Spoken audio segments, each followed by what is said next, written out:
Yo, yo, yo, welcome back to another episode of that Stay Off My Grass podcast. You got your boy, Son's friend Randy, man. I'm at work, a little sniffle. So, you know what I'm saying? I'm going to try to make this one quick, short. If the quality is bad, my bad. I'm at work on that work Wi Fi. But first, I wanted to show my face to the Grizzlies fans because I feel like whenever the Grizzlies beat us or whatever the case may be, they come out the woodwork and they come playing. They come all of a sudden out of nowhere. But anyways, shout out to y'all, man. That was a good win. Y'all got us back for that trap game last game. Um, but I still stand on what I said. Like in a 7 game series, I'm still taking the Suns. You know what I'm saying? Like y'all beat us, y'all kept the streak alive of whooping our ass on Martin Luther King Day. I feel like every MLK Day y'all beat us. It's either y'all or the Hawks. And you know what I'm saying? Y'all got a good team. Y'all definitely deep. That's one thing I will say.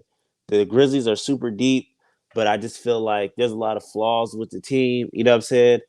I feel like we would be a good matchup for y'all in the playoffs, come to the playoff scenario. But I mean, obviously, it's hard to say that right now with just the injuries and just how we look as a team as a whole. Like, I can get that if you be like, you trip it or whatever.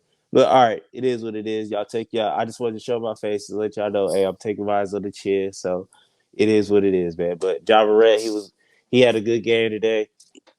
Who else had a good game? I feel like Jaren Jackson. Everybody just contributed. You know what I'm saying? It was just one of those games where it's just like the fourth quarter came and they showed that they was a better team. You know what I'm saying? They just showed they had the more talent, they had the deeper team. So it is what it is. They gotta take I'll take that on the chin. But to dive into the Sun stuff, man, I was gonna wait till I got home, but I was like, you know what? Like I gotta get this off my chest, man. Like, number one, when did Monty Williams like become Debo? Like, you know what I'm saying? Could he whoop ass or something? Because it's like, at what point is somebody gonna sit up and say something to him on the bench or the assistant coach or something? Just like, you know what? Like, look, this ain't it. Like, you know what I'm saying? Or just like give it a little bit of get back or push back or something.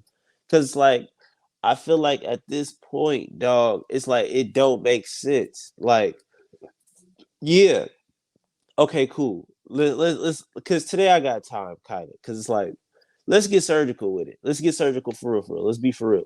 Okay. A lot of people be like, you know what, Randy, you tripping. Like, we got injuries, we hurt right now. We got all these people out, woo, blah, blah, blah. Okay, cool, cool, cool. If that's a narrative you want to run with, cool. Let's run with it. Okay, so if you want to say injuries is the reason why the Suns is ass or the reason why you have to say we lose it, okay. All right, boom. Let's get surgical. Who is the reason why the Suns are hurt? Come on, man. Let's get surgical. Monty is playing people 40 minutes a night on a back to back. Who's running people into the ground? You know what I'm saying? Like, what are you talking about?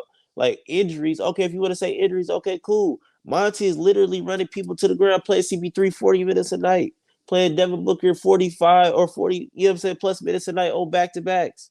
You know what I'm saying? Like, what are we talking about? He's running players to the ground. So miss me with the injuries and all that. Like, you wasn't saying that when he was playing Chris Paul 40 minutes on the back to back, like, yo, you know what I'm saying? He was a good coach. Or like I said, that's what I'm saying. Like, let's get surgical. If you want to blame injuries, who's the reason? Like, realistically, who's the reason why they hurt? You know what I'm saying? You got, you know what I'm saying, somebody that's mismanaging people's minutes. You know what I'm saying? Not having trust issues with his bench, having trust issues with his teams and the role players and all this other stuff. So it's like, come on, bro. Like, let's get real. Let's get surgical. Like, today is not the day for me. But um and it really frustrated me watching this game. Just like, okay, cool. Like, Ja Morant, you know what I'm saying? Ja Morant's gonna do Ja Morant things. The Grizzlies gonna do Grizzlies things. Like, they did better team than us. But I feel like we stayed competitive. We had a good game up until that third quarter, and I was wondering, like, okay, why play DeAndre Ayton and Mikal Bridges the whole third quarter? You know what I'm saying? The whole third quarter, no timeouts to stop, no runs or nothing like that. And then on top of that, you see that they visibly gas or whatever the case may be. And I understand like the offense might not be where it's supposed to be at, but I feel like defensively you can coach our defense way better than what you've been doing. You know what I'm saying? Like, okay, we know that we know how the Grizzlies want to play. The Grizzlies want to get to the hole, they want to attack or whatever the case may be, or Ja Morant. It's like, okay, get mad at me. If Ja Morant go crazy from three, like, yeah, he was hitting them early in the first half, and you know what I'm saying? But if Ja Morant hit 10 threes and beat us, then get mad at me. Like, let's make them shoot. Let's make Ja Morant shoot. Let's get the ball. Let's send a double his way. Like, all right, cool. Like, we gonna play the bit, we gonna play the paint. I'd rather Ja Morant hit 12 threes the job Morant, go to the hole, get the and one every single time. You see what I'm saying? Drive to the basket. Like it's like we can't beat it either other way. So it's like I'd rather trap him, get the ball out of his hands, or make him shoot or go under the screens or whatever the case may be, and make him beat us from the three, turn him into a jump shooter.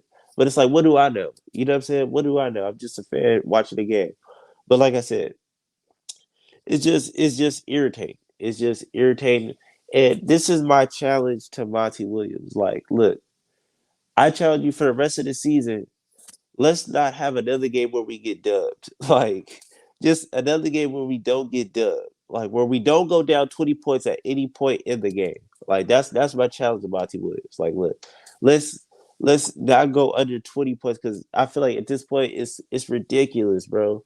It's absolutely ridiculous that every game and we was down by three, but it's just like, okay, cool. That third quarter you play with Kel Bridges and eight in the whole third quarter, and then you don't even slap in Damian Lee. You don't even slap in brother-in-law.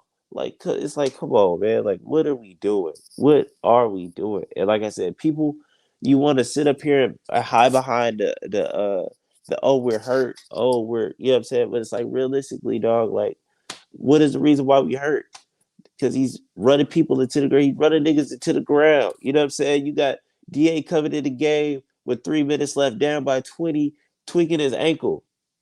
Like, what are we doing? What are we? That's what I'm saying. Like, is he Debo? Is he open? Has he demonstrated his hands on somebody in the Phoenix locker room or something? Because it's like the fact that nobody is saying nothing to this man is high key alarming. Like, it's alarming, and I feel like a lot of Suns fans, like, we kind of love unconditionally that whole team, that whole 2021 team. Like, whoever was on that team, we kind of got an unconditional love. And I just feel like the only person on this team that gets unconditional love should be Devin Booker. You know what I'm saying? Should be Devin Armani Booker. That's the only person on this team that should get unconditional love. 'Cause I feel like everybody else, they love got terms and conditions for real. You know what I'm saying? Monty Williams love definitely got terms and conditions. You know what I'm saying? But like I said, man, I'm trying to make it short, but till next time, man. Peace.